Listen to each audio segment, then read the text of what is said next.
Jeremy Naylor, I think Destiny Church is a cult, not a church. Absolutely. Before we get off this as well, because this is maybe more your bag, Byron, that text from Jeremy, the message from Jeremy that says they're a church and they're a cult and not a church. I mean, the word cult brings me back to your book and stuff. What do you see as the difference? What is a cult versus, say, a church or a group or whatever that may still have a charismatic leader or whatever? What are the warning signs? Yeah, well, I attended the Decult conference here in Christchurch probably a couple of months ago now, and that was really interesting because there's a bit of an overlap between cults and what research I do.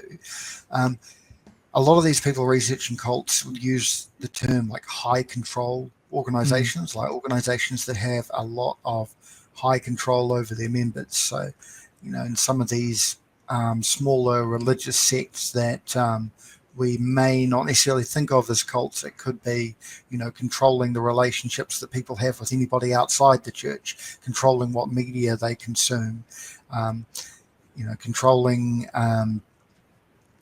diet, perhaps in some cases. I don't think that's the case in Destiny Church, but to give an example. Hang on, but on that point, I've been to a Destiny Church. I thought if I'm taking the piss, I should probably go and check it out one day. And they made it very clear about not drinking alcohol and that kind of stuff. Now, I'm not saying that's not a bad thing, especially if you have a congregation who has difficulty with alcohol, if that was the case. But I think there probably are some dietary restrictions on there if you want to be a real Destiny Church member. Yeah, and so I don't think I know enough about what Destiny Church is like from the inside for their congregants to really say whether I would call it a cult or not. But certainly it's worth thinking about the possibility that this is a cult-like organization in some ways. I always think about things like isolation being quite cult-like. When I was younger, I used to do quite a bit of fun going and visiting various cults. It was a bit of a hobby.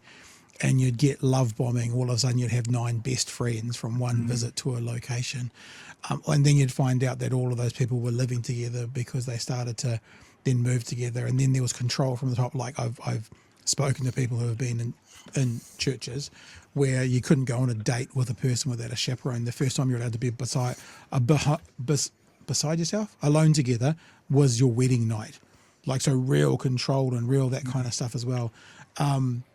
So yeah, the love bombing is a big one though. And then they love you so much, they love bomb you so much, you think you got all these new friends, and then of course it makes natural sense to go and move in with your friends, and then all of a sudden you realise it's been a year and a half and you haven't spoken to anyone you used to know. You've been isolated into this group and into this area, and I think lots of churches end up doing that kind of isolation. Lots of people who are in churches socialise with churchmates, but there's another leap again to then being cult-like behaviours, in my opinion.